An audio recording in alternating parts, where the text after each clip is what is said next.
Hello, stroke warriors and caregivers everywhere. This is Ralph Cortez.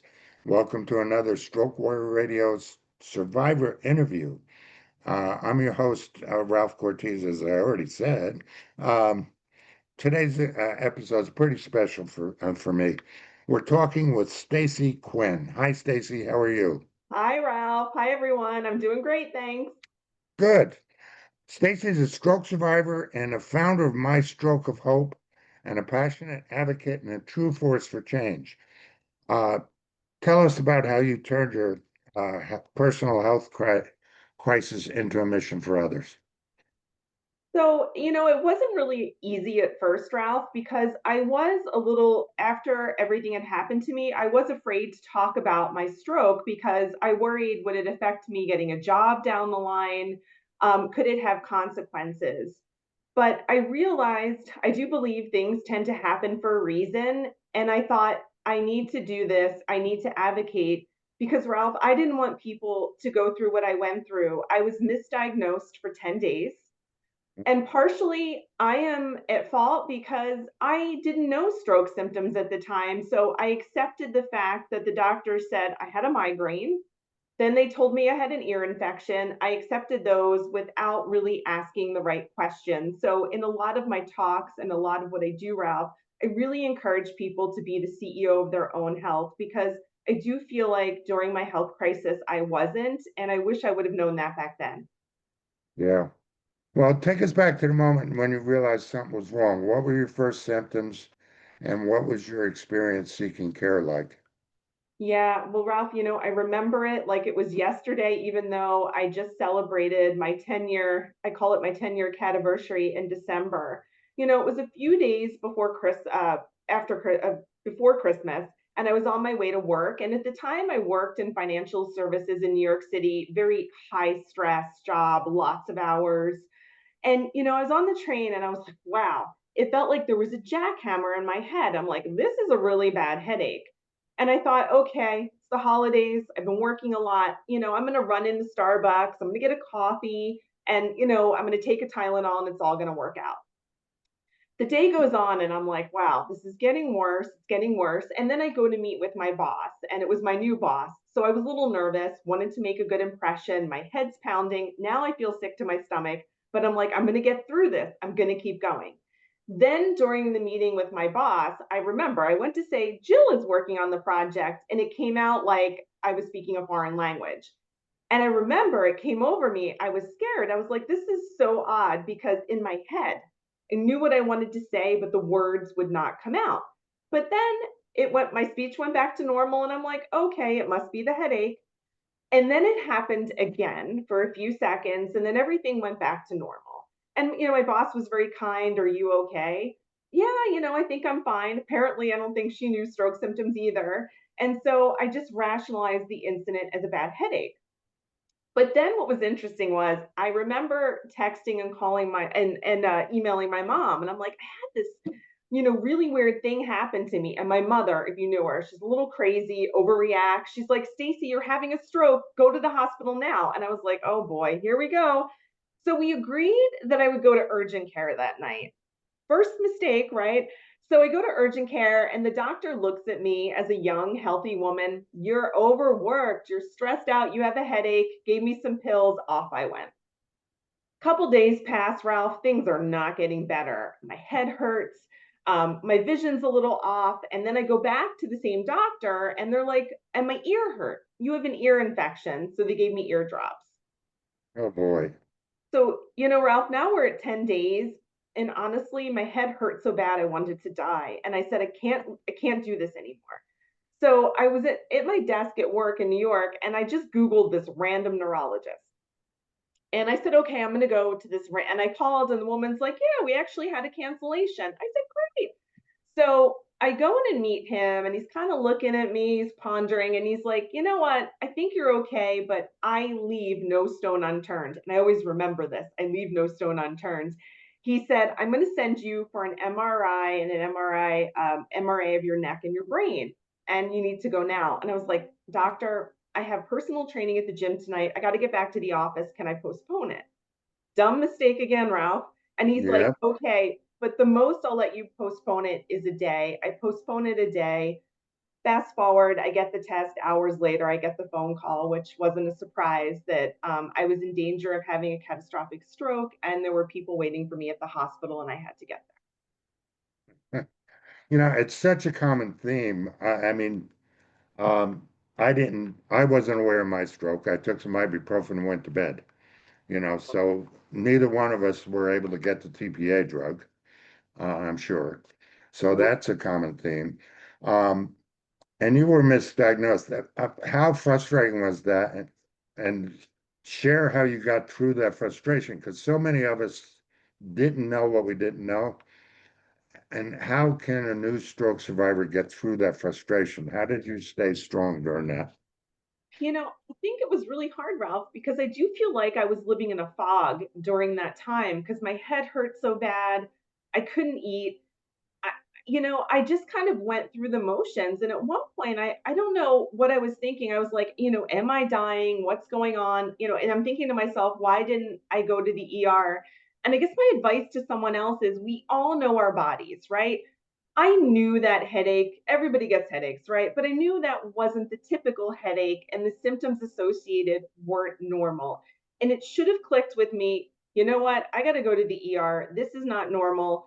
Something is wrong and I should have pushed harder. So I always tell people you need to be the CEO of your health. If you know your body best and if something doesn't feel right, get the medical attention you need. And if you're not getting the right answers, fire the doctor, find someone else. And I should have been more in control. And, it was my fault. And you know what, Ralph? I got lucky that I'm still here because at the time I got treatment, my artery was 90% blocked. And, it was a matter of time. So I do feel like I'm extremely fortunate and I have to give back to help other people because I don't want them to make the mistake I made. And also, when you're a young, healthy woman or even man, you just don't think something like that's going to happen to you. It was like I had just had a wellness check, cholesterol, blood pressure, everything was great. So I had no reason to believe, Ralph, I was at risk for anything more than maybe the common cold. Yeah. I've heard funny story, not funny, but kind of horrible, actually. One of the friends I have, the police, when they came, or the ambulance came with the police, they searched her house for drugs. I mean, the awareness out there is so bad for emergency personnel and police, and it's getting better, I hope. And I hope what we do is making it better. Um, my first ambulance driver said, "You've already had your stroke. You don't need to go to the hospital." Oh gosh, Ralph. And that's why, Ralph, it's this advocacy work and what you're doing is so important because I do think you'll never know how many lives you've saved, but you're saving lives. And this work is really important. So thank you for Exactly. what you do. One of the things that's interesting to me is, the people that even do know about stroke symptoms, like the be fast, the balance, eyesight, Mhm. face drooping, arms weakness, and speech, time to call 911. They think you have to have all those symptoms to go for a stroke. One or two, you need to call an ambulance.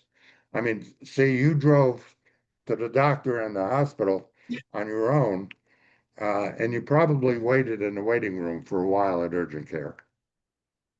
In urgent care, I did, but at the point in time when they knew what was wrong with me, and I went to a New York Presbyterian hospital, as soon as I said my name, they rushed me back and there were people waiting. So that's why it is important to go to an emergency room and be very clear that you're having these stroke symptoms because you'll get past the wait line because you can get your TPA, you can get the quick treatment. So that's why you should never drive yourself. And also, like you said, calling the ambulance, they do have treatments on the ambulance, and time is of the essence. So it's really important. For those who may not be familiar, could you explain what a carotid artery dissection is? Yes, I'd be happy to. So, what a carotid artery dissection is, it's a condition where the main blood vessels in your neck, you have them along the side of your necks, is they experience a tear in the wall layers. And these arteries are really important because they deliver blood from your heart to your brain. So it's a very main pathway. And what is interesting to me, Ralph, is when I had this, they told me I was 1 in 100,000. You fast forward 10 years, it's now 3 in 100,000, which is kind of eye opening that this is happening to more. So, what happens is like when the artery tears, blood can flow between the layers of the artery wall, which can lead to a blockage and then reduce the blood flow to your brain. And this can result in a stroke and some other medical conditions. And carotid artery dissection symptoms mimic the B fast, but some other things that happen with a carotid artery dissection is you may have neck pain and you may have some pulsating in your ear, which I ended up having towards the end. Those are some other types of things. And dissections can happen really for two reasons. One is spontaneous. We really kind of don't know. In my case, I don't know what caused the dissection. However, one, we did not connect the dots with this. My father had two dissections when he was much younger. And this is why I always say family history is really important because if we connected the dots, I would have gotten care a lot sooner. And then there's you can have a carotid artery dissection from a traumatic experience. So you're in a car accident, whiplash, you pull your neck in a sporting activity. So there are two ways that it can happen. And unfortunately, Ralph, there's not a lot of research on this. And I'm really, through my stroke of hope as I continue to build it, I really want to advocate for some more research as to why this happens to people and how it can be prevented because I'm trying to see, I know I wrote down the number somewhere. Yeah, well, here it is. So studies have indicated recently that 25 to 30% of strokes approximately in people under 50 are caused by carotid artery dissection. So that's a really big number. So I'm really hoping we can get some more research and try to figure out this. And I also find with dissection post care, I don't know, they don't really quite know what to do for you sometimes. And, for me, they call them post carotid artery dissections. I sometimes get some really, really bad headaches that I just kind of have to live with, and it's scary sometimes because you're like, is this another one of them? And I've kind of know now and have gotten used to it. But it's kind of scary. And a lot of people that I support and that reach out to me, they continue with these headaches, and it's a scary experience for them because you're like, is it happening again? Yeah. Let's talk about your recovery a little bit. Recovery from strokes is often more than a physical. What were the physical aspects of yours? Did you have deficit on walking or arms or any of those things? So a lot of my issue was a continued dizziness. My headaches were extremely bad afterwards, like for a year, really bad headaches. And I'm lucky. I don't have as many things that could have been given the timing that it took for me to get help. But my balance is still very, and I didn't get treatment afterwards for balance, and I probably should have. But my balance is still very like very off. So I do work out and I work with a personal trainer and we try to find ways to help me get better with that. And it's worked, but I think that I'm always going to have that struggle. I definitely my one side is stronger than my other side. I notice that. And sometimes I have things blips that happen where I can't distinguish my left from my right. I like little things like that from Yeah, time to time that happen. But I will tell you, the emotional side effect of it was really bad because I was someone that would do a plank for like 20 minutes. I would work out. I was very healthy. And then the doctor says, well, you can't do any of that. And the most you can do is start working up and like walk on the treadmill for 5 minutes a day. It was really, really hard for me emotionally. And emotionally, I thought what was really interesting, Ralph, was the people that you think will come to you and will support you aren't necessarily always there for you. I encountered exactly. a lot of people disappointment, but I don't want to focus on the negative because then I had people who came to me that I just never would have expected the outpouring of love and support I had. But I was really surprised that, particularly one family member, I was struggling. I mean, even like 5 months after I was a mental wreck, just told me to get over it. I was fine. And the thing about stroke is I may have looked fine, but it wasn't. My head hurt. And then I still was having vision problems and had to go to an eye specialist because my blood vessels in my eye got messed up. Like I had this host of things that you couldn't see, and it just some of it just didn't feel good, Ralph. And I even remember I was driving home. My husband was driving me home from the hospital, and a family member who I knew had a stroke called to see if I could help him get this job. And I'm like, what?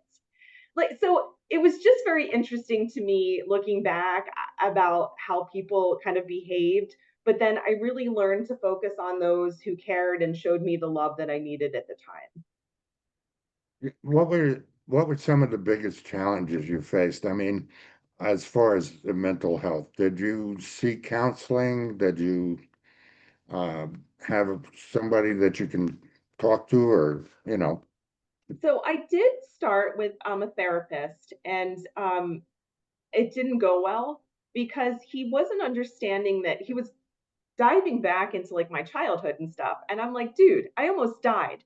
This is what I need help to know how I move forward, knowing I almost died. Why didn't I die? And I'm scared that I'm going to die because my artery is still blocked. I still have these headaches, and he wasn't getting it. So I gave up on that. And in a really interesting turn of events, I found this personal coach. And I said, you know what? I'm just going to try it. I paid out of pocket, and this man was really wonderful. He helped me set realistic goals with my physical recovery. He provided emotional support and motivation.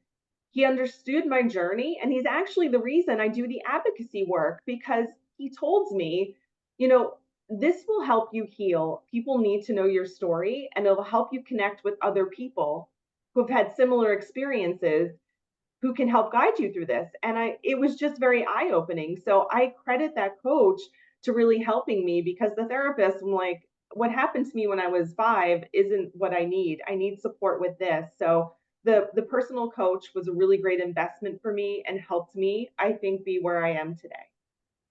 is that where your mindset shift happened to help you move forward? Actually, it didn't. No. I had this very interesting moment. I remember this. It was several months after my stroke, and I was struggling, and I had this horrible headache, and I was coming home from work, and I'm like, how am I supposed to do all this? And I remember I had a mental breakdown in the middle of Fifth Avenue in New York City, and I can't live like this. So I called my neurologist, and he wasn't available, but he called me right back. This man is wonderful. And I said to him, I said, I can't take this anymore. And he just said something so simple to me. He's like, Stacey, you're going to be okay. I want you to go home, maybe have a glass of wine, watch a funny movie. He's like, you're going to be fine, and this is all going to work out for you. And I don't know why, Ralph, that at that moment, I just felt like, you know what? I have to rise above this. I am going to be okay. And then things just started taking shape for them. So I don't know if it was because he was my doctor and he had been so wonderful along this journey, but it was just this in the middle of Fifth Avenue in tears. I was like, yeah, I got to step up and I got to get out of this funk. Moment, right? Yeah. What resources or practices were most helpful to you during your healing? I think it was the personal coach that we talked about. I also found really great value in my volunteer work. It allowed me to connect to others with a similar experience, and it helped me shift my focus away from my challenges that I was having. And I found it really fulfilling that I was contributing to my community and thinking about how my story could maybe help save people's lives. And through this work that I was doing with the American Heart Association, I was part of the Go Red for Women campaign, which focuses on women with heart disease and stroke. And I met these women that had been through things, Ralph, that were just much more traumatic than what I had been through. And I'd heard about their resilience, how they got through it, and what they were doing. And it just really helped me, and it was invaluable to me during my recovery. And these women are still an important part of my life. We all get together, we all talk, and it's just we call each other the Survivor Sisters. And that to me, I would really encourage anyone going through that to find a group like that to connect with. It will really help you with your journey to have those friendships. Like, listen, some of my family was great, But unless you have the lived experience and you've gone through it, you just like the person who told me to get over it, had they been through something similar, they never in a million years would have said that to me. So it was really, I'm grateful that I had that experience. How long did it take? I mean, it took me 6.5 years before I really found other stroke survivors. How long did it take you and how important was that?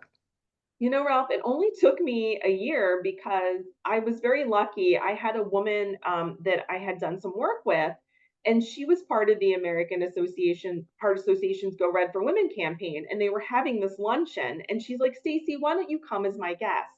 I was like, no, don't want to talk about this. I don't want to go, but thank you. And then she kept pressuring me, and I was like, okay, I'll go. And then I started meeting the women, and I was like, oh my gosh, it's like that was part of my healing too. I'm like, I cried. I cried to all of them that I talked to, cried, cried, cried. And they all just took me under their wings. And then from there, I was like, yeah, it was amazing. So I was really lucky that I had that person that invited me to that luncheon because I was apprehensive. I didn't want to talk about it. I felt like I did something wrong when, I didn't, you blame yourself. And I blame myself Yeah. for waiting as long as I did to get the help I needed. And, some of the women that I volunteer with had gone through a similar experience where they did what I did. Yeah, exactly. Um, it's just amazing to me how the stroke warrior community, what we say in my circles up here, you can be a stroke survivor or choose to be a stroke warrior. So, I love it. yeah, the stroke warriors I'm involved with up here, it's amazing how much difference it made in my recovery. Oh, It makes it much better to have that contact with other people. If you could sit down with someone newly recovering from a stroke, what's the one thing you would want them to know? I think your journey is uniquely yours, and it's really okay to take one step at a time. Very cool. I like that. Very simple and to the point. You could have stayed silent, but instead you chose to create My Stroke of Hope. What inspired you to take that leap into advocacy? I really wanted to transform my experience into something positive rather than being in the mode where I was woe is me. I wanted to turn the challenge into a source of strength for others. And I wanted to create this community. Specifically, a lot of my community is the carotid artery dissection survivors because there's not a lot for them. So it was really a way, I think, to channel my journey into action. And I really wanted to foster hope for people and let them know as they're going through this recovery that things were going to be okay. I realized after my dissection how isolated and overwhelmed I was. And there just really wasn't a lot for me. And I also felt as though in the carotid artery dissection space, there's a lack of resources tailored to some of those unique challenges that we have. And I felt a strong responsibility, especially in the space of women and stroke. Stroke is the third cause of death in women. We don't really talk about it that much. 1 in 5 women will have a stroke in her lifetime. I really wish these are things that I would have known. I may have put two and two together, but I mean, stroke, and actually, the funny thing, you Google stroke, you get a lot of older men, but actually, more women have strokes than men, and more women die. And this is just something that we need more awareness, we need more advocacy, and that's why I slap my face on all of my stuff because I want people to see it's not what you think it is. And through my volunteer work, and I'm sure you've seen this too, Ralph, I've met people that have had pediatric strokes, babies where mothers had to fight for treatment because they wouldn't think that the baby is having a stroke. And I've teenagers, young people, so it just doesn't discriminate. So we need to get away from the picture of an older person and realize too more younger people are having strokes. So I feel really passionate that I have to help get that message out there. Agreed. Agreed. I mean, it's sad. It really is. What kinds of resources and support do you offer through My Stroke of Hope? So really, I mean, it's a platform where people can find hope, connection, and valuable information. So it's a bit in its early stages, Ralph. So I am still trying to build this. And what my goal would be is to get my turn this into a nonprofit that will raise money for research, specifically for carotid artery dissection, as well as to really amplify the young stroke survivors and to let people, build stroke awareness, I guess is what I'm saying, because I think we have a long way to go to get this to a level where everyone knows about it. Great. Um, how is, in particular, I mean, this is in my case too with Stroke Warrior Radio. How has sharing your story, Stacey, changed your own healing process? um I would say it empowered me. It's empowering. It's given me a voice and a platform to raise awareness, particularly for young. And I think every time I share my story, I would say I feel a little bit more healed, a little more whole, and a little more connected. Um, and it's really for me, I just feel good about trying to make a difference. It's it took me this medical crisis. I have to admit, I didn't really give back before this happened to me. I didn't think about giving back as much. So it really, I feel like, brought me into this world that gives me a sense of purpose. And, when I'm not here one day, I do hope that I've made a lasting impact on them.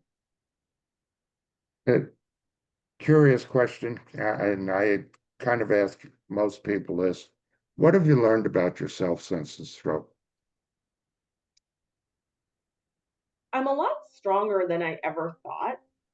Um, and I learned about myself is I do think I took a lot of things for granted. Your health is everything. And I think I just didn't really realize how important that was at the time. And I don't think I was as grateful. I don't think I was as grateful for the good health that I had at the time and all the positive in my life. So it's also helped me, I think, become a lot more positive than I used to be. Well, with all the partnering you've done with American Heart Association and all of that, can you tell us some of your favorite moments or proudest projects? I think one of my favorite and most memorable moments was it was during COVID. I gave a virtual presentation to a company to educate them about stroke symptoms.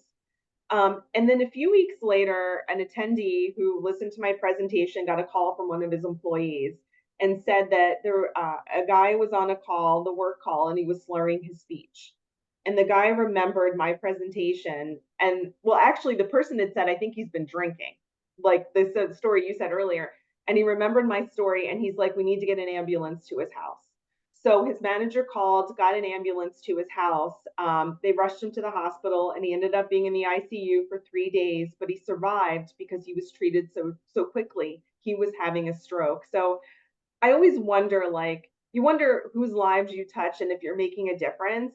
And I always said, if I knew there was one person I saved or maybe helped, that's all I needed. So I get emotional talking about that, but just knowing I was able to help that person and it maybe made a difference, it makes it all worth, the time and the effort and the work that I do, Ralph. God bless. How has your definition of health or success evolved since your stroke? Really, my definition of health right now is every day without a headache is a good day because I will tell you, my body tells me when I've overdone it or I'm doing too much, and then I get this debilitating headache. I think a lot of it is too, my artery never fully healed. I still have about a 50% blockage. Had I gotten treatment quicker, it wouldn't have been the case. So I think when I still sometimes think I can do everything. And then these headaches, I feel like are my way of saying, hey, you need to slow down, Stacey. You can't do what you used to do as fast as you used to do. So for me, a good day is if I don't have a headache, I'm like so happy, Rob. What is what's the prognosis for the CID? I mean, is there surgery to do on it, or is that just there? Well, for me, sometimes they can do a stent. And in my father's case, when he had two dissections, he was stented and that was fine. But because I went so long without treatment, I developed a pseudoaneurysm at the tip of my dissection. So it took them in the hospital about, honestly, 30 hours of neurologists, neurosurgeons trying to decide what the best course of treatment would be in. Because the chances, if they went in and did a stent, the pseudoaneurysm would burst, and likely that would not have been a very good outcome for me. Yeah. So I got treated with medication, and that got my blockage from 90% to 50, and I can live a healthy life with that. I have restrictions, but that's okay. I follow them, and I got lucky in that respect. Looking ahead, what's next for you and My Stroke of Hope? So what I hope to do is I really want to build this into a nonprofit, and I'm trying to also collaborate with healthcare professionals and other advocacy groups because I do feel like the medical community is not well versed in carotid artery dissection. So I'm actually working on a training for medical professionals on this from the patient perspective. It's it was interesting. I found a new family doctor and I told him about my dissection, and he's like, "Oh, I would never have thought that's what you were having either." And I'm like, "Oh." And then he had told me actually last year someone came in with symptoms. He remembered my story and they had a carotid artery dissection. So I think the medical community is not as well versed. So I'm really thinking about like what kind of resource, how can I amplify that to have maybe university students, doctors trained on this. And also, I feel like the urgent care doctors are a really good audience for this type of training because unfortunately, a lot of us just go to urgent care when we're having these medical emergencies and don't get the care that we need. So I think educating them would be one. So my hope is to continue to build that and work on that. Nice, nice. How can our audience support your mission and learn more about the work you're doing? So they can visit mystrokeofhope.com. I'm on all social media channels with the handle My Stroke of Hope.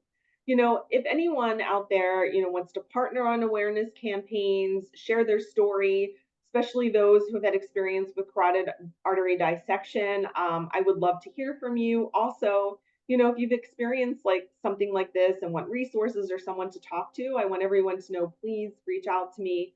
I would be more than happy to help. Couple quick answer questions. What's Yeah, one word you'd use to describe yourself today? grateful. Um, a book or podcast you recommend for inspiration? So I like the Happiness Lab. That's a podcast with Laurie Santos. It really talks about the science of happiness and well-being, and she shares really good research and tips for happiness. So I enjoy that. Okay. What's your favorite way to recharge on a tough day? I love going to the gym and doing my workouts within the limitations that I have. So, hitting the gym for training or something, or going for a run, I really like. And then I also recently got certified as a spinning instructor. So, looking to do some classes for that. So, really find it's a good way to manage stress for me is the gym. Oh, cool. One song that instantly lifts your mood. So I love the song Stronger by Kelly Clarkson because I feel like it's a celebration of strength, resilience, and really the ability to rise above adversity. So that really inspires me and it just makes me happy. Kind of off the topic of stroke, but if you could have dinner with anyone, living or past, who would it be? So it would be Vivian Thomas. Do you know who that is, Ralph? No, I don't. So Vivian Thomas he was a pioneering African American surgeon and medical researcher, and he was known for his groundbreaking research in cardiac surgery. And he faced so many barriers, barriers, and he ended up playing a role in developing techniques for open heart surgery, particularly those with congenital heart defects. And he has an amazing story of perseverance and innovation. And there's a great movie that came out, now it's 2004, a long time ago, but it's called Something the Lord Made. And it's a story about Vivian Thomas, and I highly, highly recommend it. Something the Lord made. Yeah. I'll have to search it on He my. tells the story about his work in, creating this cardiac surgery. And he had a great partnership with this doctor at the time at John Hopkins. So it's really an inspiring story. And especially those affected by stroke and heart disease, I think you could really appreciate it. What was the next one? What's what's this has probably surprised you. It surprised me. What's your superpower post-stroke?